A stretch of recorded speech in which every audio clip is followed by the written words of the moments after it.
경산시 현성산. 이 현성산은 연접한 삼성산과 더불어 예부터 덕 높은 성인과 어진 현자가 태어났다 하여 붙여진 이름으로 기록하고 있다. 본래 경산은 압도국이라 하였다가 서기 102년 신라에 병합된 이래 642년에 이르 신라의 암양주로 다시 역사의 전면에 나타났다. 이때가 신라 27대 왕인 선덕 여왕 11년이다. 당시는 신라의 관문인 대야성이 백제에 함락되고 신라는 왕성인 금성까지 위기에 처해 있었다. 이러한 시점에 선덕 여왕은 김유신 장군으로 하여금 암양주 군주로 명하고 대야성 탈환을 명함으로 이로써 암양주는 신라의 성업 달성이란 명분으로 암양주 청장년들이 신라군의 편성, 백제와 고구려 전장에서 수없이 목숨을 잃어야 했다. 이곳은 암양주적인 사적 제218호입니다. 이 사적 제218호의 기록에 의하면 서기 642년에 김유신 대장군이 이곳 군주로 부임하고 당시 빼앗겼던 대하성을 탈환하기 위해서 이곳에 군사를 직무했다 하는 그런 기록이 있고, 선덕 여왕의 윤허를 받아서 일대의 의병들을 정예군으로 선발해서 대야성 탈환 전투에 참여했다 하는 그런 기록이 있습니다. 4,300평 규모의 이 김유신 장군 연병장은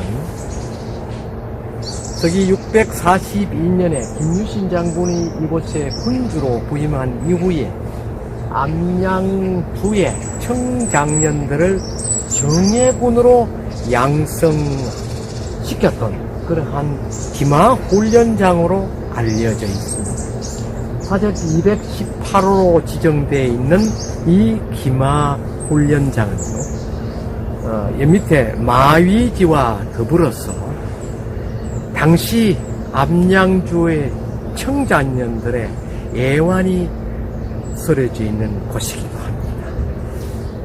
결국 이곳에서 훈련받은 청장년들이 곧 대야성을 탈환하고 668년에 고구려를 멸망시킨 지역이기도 하죠.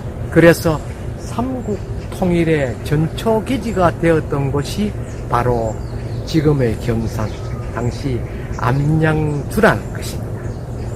이곳 당시 암양주 김유신 장군의 연무장은 경산의 유구한 역사와 더불어서 이 경산의 역사를 오늘날까지 굳건히 지켜주고 있는 그 현장이기도 합니다.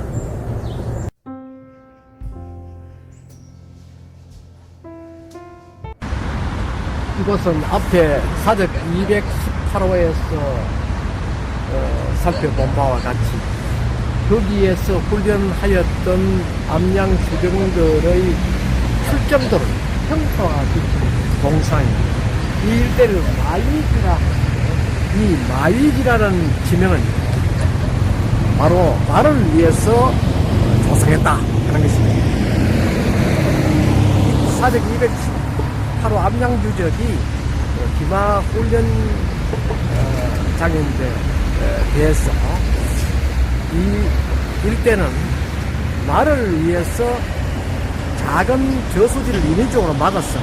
말을 목욕시키고 물을 먹였던 곳, 또 이 지역의 그 청장년들의 아낙들이 그들의 무사 귀환을 기원하였던 곳 등으로 알려지고 있는 그 현장입니다. 이로써 암양주는 신라의 성업 달성이란 명분으로 암양주 청장년들이 신라군의 편성, 백제와 고구려 전장에서 수없이 목숨을 잃어야 했다. 이러한 역사적 배경과 함께 서기 617년 신라에 병합된 구압독국 영역에 새벽의 유성과 같이 훗날 암양주로 명명된 현성산 아래 원효 대사가 설화적 화소의 인물과 같이 태어났다. 앞에 보이는 이곳은 초계사로 오르는 길목입니다. 초계사를 이어주는 그곳에는 곳곳에 작은 암자들이 지금까지도 남아있고, 그 길목을 오르는 길에는 당시를 유추할 수 있는 그런 작은 흔적들이 남아있습니다.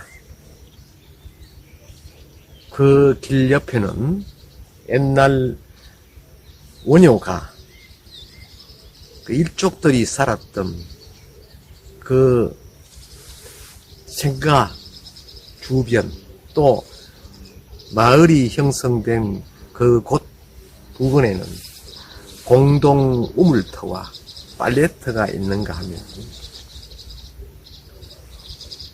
사시사철 흘러내리는 냉천이 이 일대 유곡을 포근히 적셔주는 그러한 계곡수도 흘러내리고 있다는 것이죠.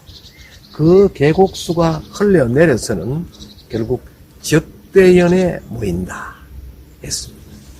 이 적대연은 지금은 버들지라는 이름으로 보존이 되고 있습니다만은, 그 일대 역시도 도소람과 같은 그런 암자가 지금 개창이 되고 있습니다. 그래서 원효 성사가 유년기에 걸었던 이 길, 그리고 또 초계사를 열면서 걸었던 그 길, 지금 저는 그 길을 걷고 있습니다. 서기 617년 신라에 병합된 구압독국 영역에 새벽의 유성과 같이 훗날 암양주로 명명된 현성산 아래 원효 대사가 설화적 화소의 인물과 같이 태어났다. 대사는 신라의 17관 등 중 11관 등의 육두품인 담날의 아들로 그 태어남 또한 신화 속의 인물과 같이 신비롭다. 삼국유사 의해사 원효 불기조에는 대사를 성사라 하였고 조부는 잉피공이라 하였다. 그의 어머니는 불지촌에서 잉피공을 봉양하던 중 만삭이 되어 남편인 담날공과 함께 경주 처가로 해산길에 나서던 중 갑자기 산통으로 피할 수 없이 길섭해 한 밤나무 아래에다 산실을 만들고 그곳에서 원효가 태어났다 적었다. 동유사에는 불지촌 아래에 적대연이 있고 적대연 옆에는 잉피공의 사당이 있었다 했으며, 삼국유사 원효 불기조, 즉 삼국유사 의해사 원효 불기조에 의하면은 초계사 아래에 적대연이 있었다. 적대연 옆에는 할아버지인 임피공의 묘가 있었다. 이 묘란 것은 사당을 의미하는 것입니다. 그래서 이 일대가 적대연이다 하는 그런 추정과, 또 이 적대연이 있는 지금 제가 쓴 오른쪽 이 산은 바로 임피공의 사당이 있었던 그러한 장소다 하는 것을 삼국유사 기록을 미루어 유추할 수 있다는 것입니다. 이 아래는 그 유곡 마을이 있고, 건너편에는 설총이 어린 시절을 보냈다는 여천이란 마을이 있습니다.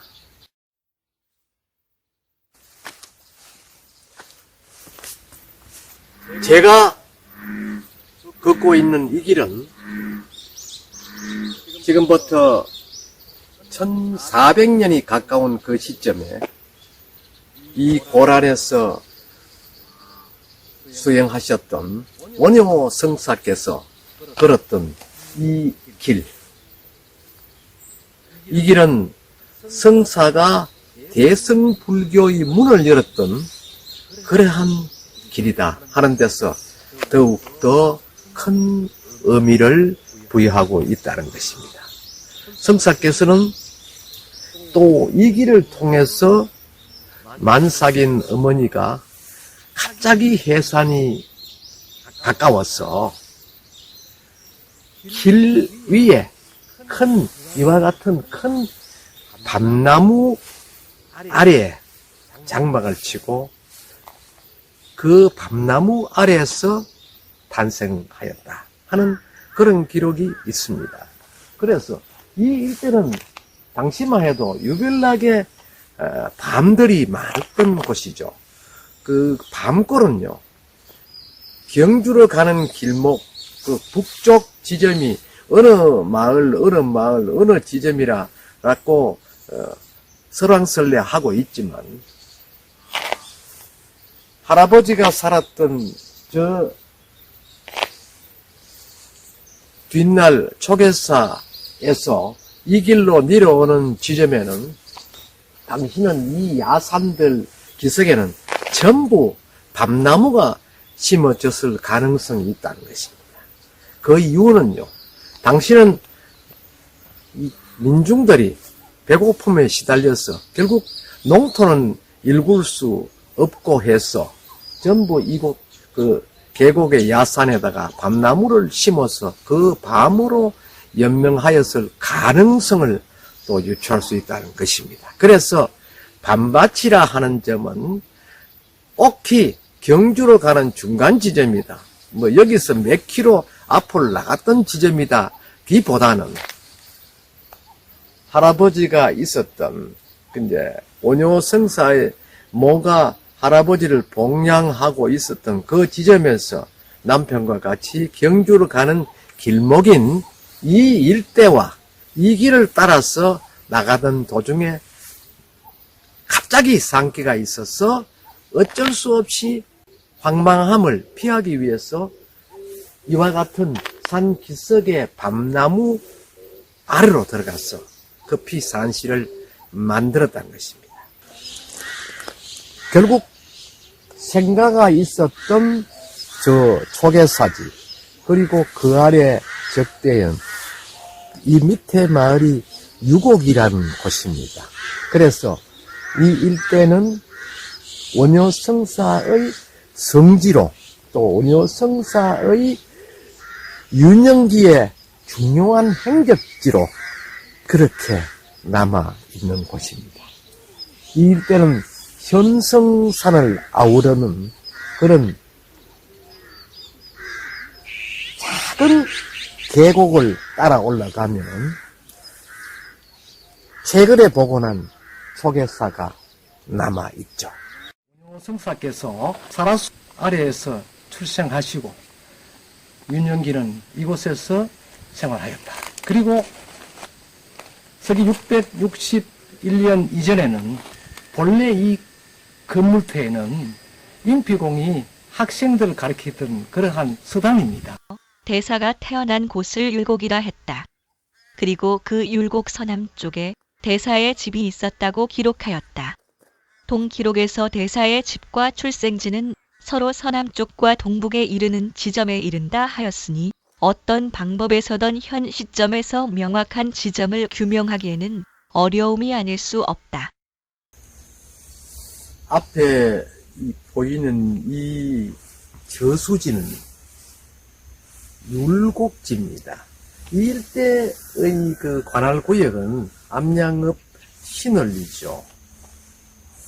이 작은 저수지 앞에 구름같이 생긴 이 산은 예부터 율곡산이다 이렇게 이야기하고 있습니다. 이 율곡이라는 지명은 곧 밤밭이라는 것이죠. 그러니까 옛날에는 이런 야산에 전부 밤을 심어서 그것을 그 민중들의 먹거리로 삼았을 가능성을 이때 그 산세라든지 당시의 그 산 구렁에서 식재했을 밤나무를 생각하게 되죠. 그래서 이 일대의 지형 형태와 같이 이와 같은 형태는 적어도 신라 시대에는 대다수가 밤밭으로 조성되었을 것이다 하는 것을 짐작하게 합니다. 그리고 이 길이 또 경주로 가는 길목이어서 이 길이 곧 경주로 가는 길목이다 이러한 그 전문도 있고, 이 일대는 바로 정 남서쪽에 유곡이 있다는 것이죠. 그래서 초계사와는 정남, 남쪽 또는 남서쪽이다 하는 데서 더욱 기대가 되어지는 지역이기도 합니다. 왜 율곡일까? 물론 율곡은 경산 지역 내에 여러 곳에 밤밭이 있었던 곳은 전부 밤골이다 하는 그런 지명이 남아 있습니다. 하지만 이 밤골과 이 관할구역인 신월, 새신자 다롤자, 새달입니다. 그래서 이 지명이 범상치 않은 지명이다 하는 데서 많은 상상력을 갖게 하는 그런 지점이기도 합니다. 그로서 다음날 내외는 갓 태어난 아기를 안고 자신의 생가에 다시 돌아와야 했고, 할아버지 잉피공은 자신의 손자를 서당이라 불렀다. 훗날 서당이 태어난 밤나무를 사라수라 하였고, 그 자리에 암자를 지어 사라암이라 하였으나 이에 대한 이후 기록이 분명하지 않다. 또한 소년 서당이 태어난 후 어머니에 대한 기록도 분명하지 않다. 구전에는 할아버지 잉피공에게 수학하고 15세 전후에 화랑에 입문하였다 하나 이 또한 입증할 자료가 명확하지 않다. 하지만 송고승전에는 초체진년의 머리를 깎았다는 점을 미루어 15세 전후에 이미 승려의 길을 걷고 있었다는 점은 부정할 수 없다. 그는 경주 남산에서 대안스님께 가르침을 받고 황룡사에 들어가 공부하였으나 더 많은 서책을 읽기 위해 32세의 서구가 있는 분황사에 들어갔다는 기록만은 명확하게 하였다. 황룡사는 신라 질처가람제의 하나로 규모나 사격에 있어 신라 제1의 사찰이며 신라의 사상과 예술에 있어서도 차지하는 비중이 아주 컸다. 또한 황룡사는 528년 불교가 공인된 후 처음으로 세워진 흑륜사에 이어 조영된 신라의 국찰로 사적 제6호로 지정되어 있다. 기록에 의하면 황룡사는 7세의 왕위에 오른 진흥왕이 21세 되던 해인 553년 월성의 동쪽에 새로운 궁궐을 짓게 하였는데, 그곳에서 황룡이 나타나자 사찰로 고쳐 짓게 하고 절의 이름을 황룡사라 하였다고 한다. 이 황룡사에서는 신라시대의 유명한 대사인 자장이 보살기본을 강설하고 원효가 금강산맥영론을 연설하기도 하였다. 또 많은 백고주화가 베풀어지는 등 호곡 법회가 이루어지는 장소로 이용되었으며 고려시대에도 중요 사찰로 유지되었다. 기록에 의하면 이 사찰의 금당에는 신라의 화성 솔거가 그린 벽화가 있었다고 한다. 분황사는 황룡사지와 연접해 있으면서 국보 제30호로 지정돼 있는 무전석탑으로도 유명하다. 선덕여왕 3년 634년에 건립된 것으로 알려지고 있으며 우리 민족이 낳은 위대한 고승 원효와 자장이 거쳐간 사찰로 명성이 높다. 선덕여왕 3년 634년에 지어진 절로서 원효 대사가 거주하면서 화엄경소를 쓴 곳이다. 솔거가 그린 관음보살상, 경덕왕 4년 755년에 불상주조의 대가인 강고 4마리 만든 약사열애상이 있었다. 선덕여왕의 권위로 자장법사도 오래 머물렀으며 원효의 아들인 설총은 원효 대사가 돌아가신 후 아버님의 소상을 만들어 모셨고, 이 소상은 고려 후기까지 있었다고 전해진다. 원영성사가 혈사에서 70세가 되던 686년 3월 30일 날 입적하고, 그의 아들인 설총 선생이 아버지를 소상으로 만들어서 이곳에 모셔서 경천 배례를 하였는데, 문득 그 소상이 설총을 향해 돌아보았다 하는 그런 기록이 삼국유사에 남아 있습니다. 원효가 이곳에서 해동종을 완성했다고 하여 해동종을 분황종이라고도 한다. 이 절은 평지일탑 1금당의 가랑배치로서 다른 사찰에서 보듯 중문, 탑, 금당을 중심으로 회랑 같은 것이 있었을 것이나 절터의 발굴 조사가 이루어지지 않아 확실히 교량은 월정교로 통일신라시대에 축조한 것으로 알려지고 있다. 월정교는 조선시대에 유실되어 교각 하단부만 남아있는 것을 2018년 4월 국내 최대 규모의 목조 교량으로 다시 복원하였다. 삼국사기에 의하면 통일신라시대 경덕왕 19년 760년에 지어진 것으로 기록되고 있으며 경주 월성과 남산을 연결하는 역할을 하였다고 한다. 하지만 이 문천을 가로지르는 교량은 삼국유사 원효 불기조에 의하면 원효 대사가 저작거리에서 불렀다는 몰가부 노래를 태종 무열왕이 이해하고 국리를 시켜 대사를 요석궁으로 모셔라 하자 이미 대사는 남산에서 내려와 문천교를 건너던 중 물에 빠졌다 했다. 이로써 요석궁주를 만나 파괴하였다는 기록을 남겨두고 있으나 최근에 복원한 월정교와는 그 조성 시기가 상이한 점이 없지 않다. 앞에 월정교와 관련된 기록은 곧 원효 대사의 파괴를 입증하는 중요한 자료가 아닐 수 없다. 하지만 여기에서 유념하여야 할 점은 원효 대사가 의상 스님과 함께 2번이나 당나라에 굽업기를 나섰다는 점이다. 1차 시도는 의상 스님의 건의로 34살에 굽업기를 나섰으나 고구려 국경 수비대에 의하여 좌절되고 이후 10년 후 다시 시도하였다 하였으나 앞에 요석궁에서의 파괴 시기와 태종 무열왕의 승하 시기와는 가늠할 수 없는 사안이 아닐 수 없다. 이를테면 태종 무열왕이 등극한 시기인 654년과 이후 승하 시기인 661년이 서로 맞물려 있기에 해골물 5도에 대한 일체 유심조와 1차 굽업기 직후의 파괴 가능성에 대하여 분명한 선을 찾을 수 없다는 점이다. 또한 해골물 5도에 대한 기록에서도 송고승전과 임감록, 종경록의 기록들이 서로 달리하고 있다는 점 등은 보다 적극적인 천착이 있어야 할 것으로 본다.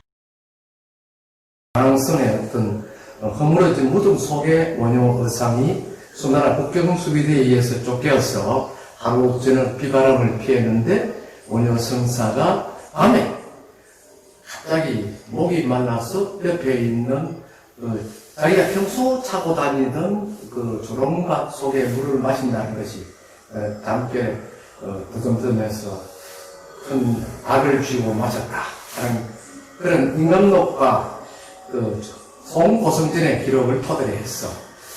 하지만 이 세 기록은 해골물과 돌 사이에 새어나온 물 그리고 다음 날 주변을 살펴보니 해골이 있는 무덤 등으로 표현했다는 점이다.